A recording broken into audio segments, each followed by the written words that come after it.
What's up, EGA Tribe? Welcome back to the EGA channel where we plan to trade and trade the plan.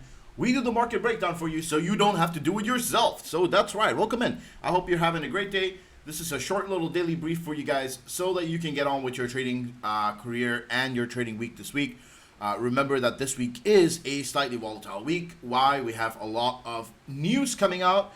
We have ADP non-farm employment change. We have initial jobless claims. We have crude oil inventories. We have non-manufacturing PMI. The Fed Powell's going to speak on Friday. Non-farm payrolls on Friday. Unemployment rate on Friday. Everything leading up to a possible sell-off and then a rally. Well, we did mention on the previous video, as you can hear from the previous recording, and if you haven't yet, here's a little excerpt from that video so that you know what I'm talking about. We do expect some kind of a market movement to the downside first before moving to the upside, and so that is now available for premium members, which are the Lions and Wolves on our Discord, to view. And we covered this beautifully yesterday on our premium video for our Discord members. We actually warned them before this happened because of how liquidity plays into the market. We literally put out a video yesterday, wait for pullback, premium update, which was a premium video for all the Lions and Wolves in our Discord membership to get access to. If you aren't a member yet and you want to be a part of the tribe, it's as easy as visiting the link in the description to be a part of our Discord membership, which we provide daily updates and market signals to help you navigate these financial markets. So we called it out perfectly yesterday. We were expecting a pullback. We still haven't got the full pullback that we wanted. I was aiming for the 330 level for a pullback, and it seems like we may make a move further down. This is possible today and into this week as we continue to find more liquidity trapped in these areas. And we want to see the market makers really start to push fear into the market to move all the way down here. One of the reasons why this happens, as I was mentioning to premium members ahead of time, is that there is liquidity on both sides that needs to be cleared. On the long side, yesterday when the market opened, people were overly bullish, and that was not providing any plays for market makers to capture any of these shares to short. In order to do that, they themselves have to push the price down. That frees up all these trades that people are taking that are bullish or overly bullish, and that opens up trades for the market maker to take when they sell it out at discounts for longer positioning. Not to mention, now equally so, there are stop losses that are set all across this zone, and we have to clear those stop losses out to clear out liquidity once again. We want all these trades that are trapped over here to be gone, because this is what it's like a car moving up a hill, right? Think of a car moving up a hill. Imagine this is my beautiful car and it's moving up a hill. If there are too many people on this car, we need to kick a few people off in order to get this car up.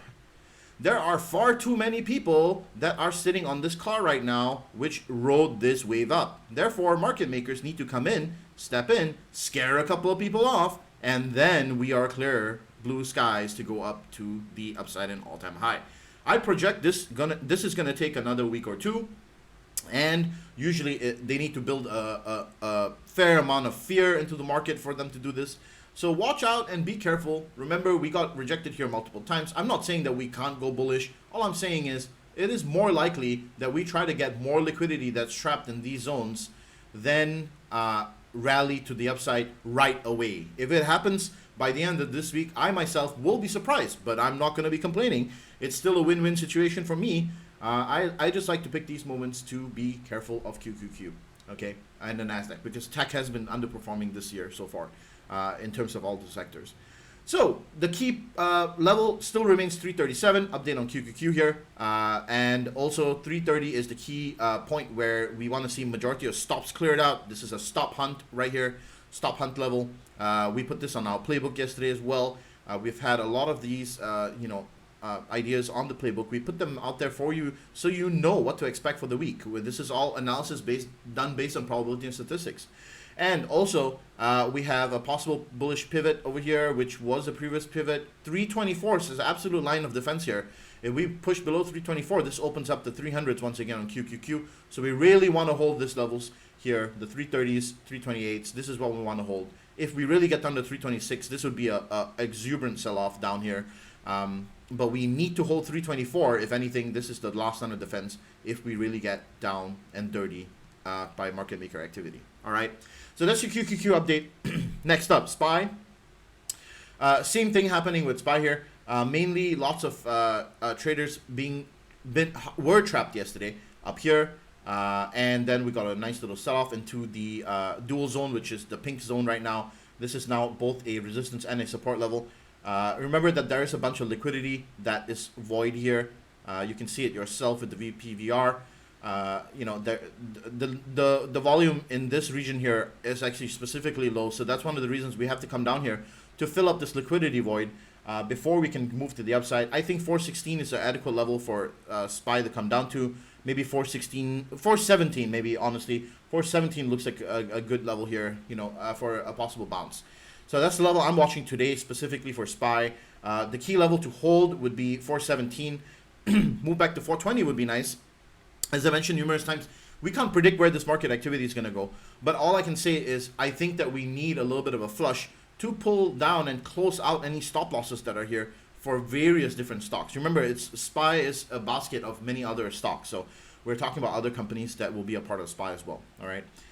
Cool. So this is the level to watch. 420, 418 today, 417. Those are the levels to watch. We really want to hold these levels. As long as we hold these levels and continue to move sideways, we're okay. If we move below 416, we'll more than likely bounce and try to test 414 again, which is the key level of support for SPY. You know, the previous resistance here, which is now going to become a support. So this is S3, S4 now, and I will be updating you guys as we go along. Great. Yesterday we also had a nice little rally in Chinese stocks. Not sure if you guys are aware. PDD was up 11%.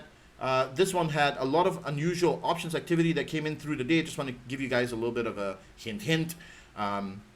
We didn't take this trade on the wave up. Of course, with classic EGA style, we're not going to chase this thing. It's not, you know, needed. We can wait for the pullback. We can wait for anything near the 132, 128 level to enter before we can get into this trade. So we'll wait for a nice pullback at this dual zone, which is the 128, 132. Wait patiently, and then we'll take this to the upside when everybody's not really wanting the stock. We don't want to buy it when everybody's wanting it. We will buy it when everybody doesn't want it. That's the way we do things, right?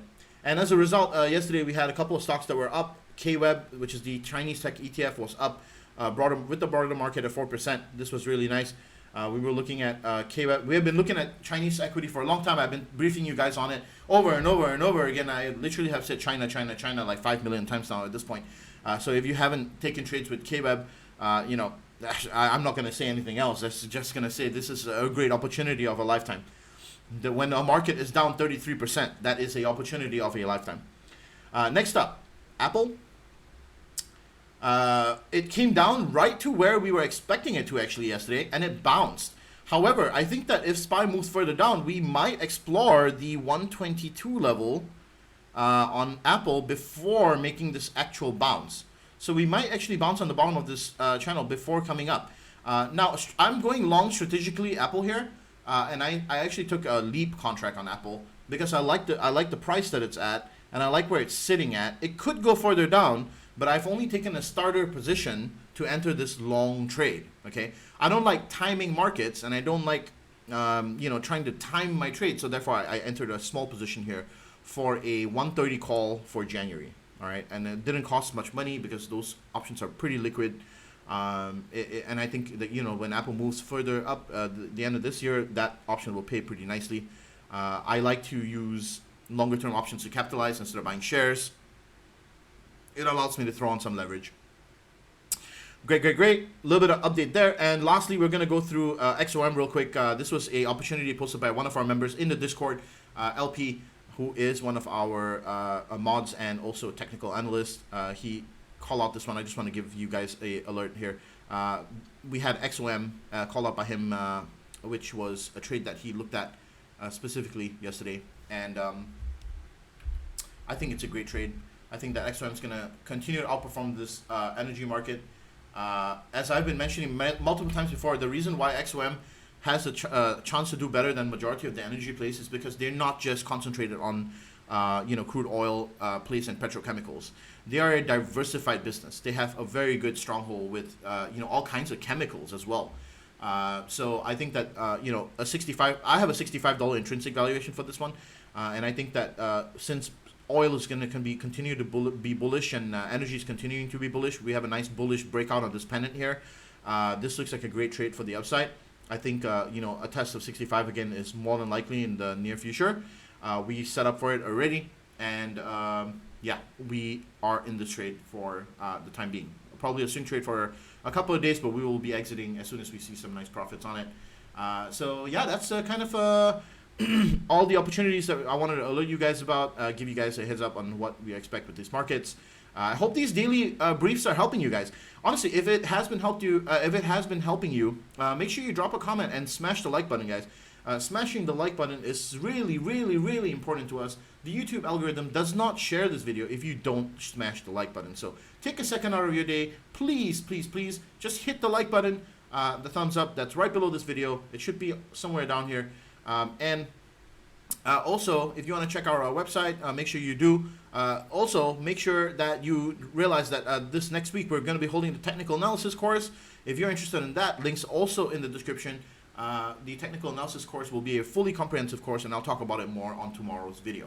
So let's do a conclusion real quick to wrap up these markets and get you guys moving on. Thank you very much.